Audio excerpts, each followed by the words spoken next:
Good morning, Order. James again.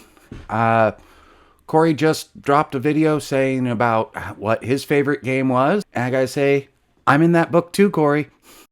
I also backed it. Numenera is a very good system. You already covered all the points that I have problems with. I would put Numenera on one end of the scale of rules and crunch versus complexity of setting, with like the hero system being on the other end. Like Numenera is very light on the actual mechanics. It gets out of its own way very well, so it can tell you can tell the story you want to with it very easily. But that setting is so complex when you actually dive into it. On the other end, you got Hero, which is almost no setting. It's a universal system, so it doesn't really have any setting at all. But dear God, the level of crunch on the rules.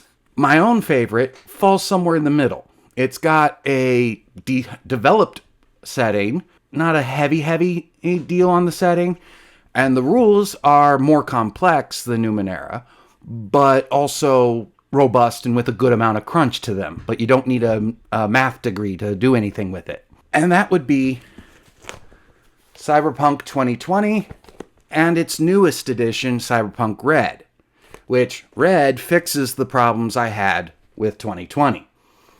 I've been playing this game for the past 30 years. This is my third copy of the main book from the 2020. The first one fell completely apart.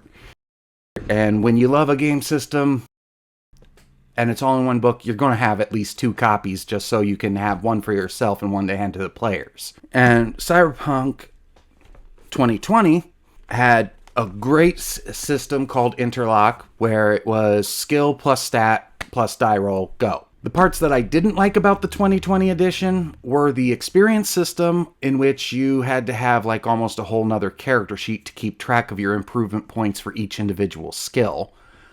Annoying.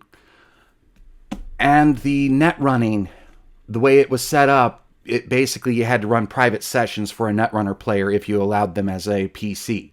In Red, I'm finding I'm not vibing with the setting as much. Could just be because I'm not as familiar with it.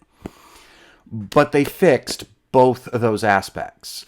The IP system in this is a lot easier to handle, a lot easier to deal with.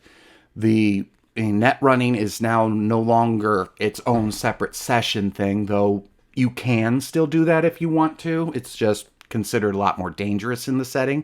Those are my favorites, or actually my favorite one. I'm actually considering in the Cyberpunk Red game, when we restart it and have a new player, that I might do something about the setting a bit and make it more like the 2020 setting. The 2020 setting was dystopic, yes, but it wasn't post-apocalypse. And the Red is like, okay, we've just come out of a major apocalypse, out of a minor apocalypse, let's put it that way, because nothing fully collapsed. Just the communication and transportation networks. Let us know what your favorite games are, and keep having fun.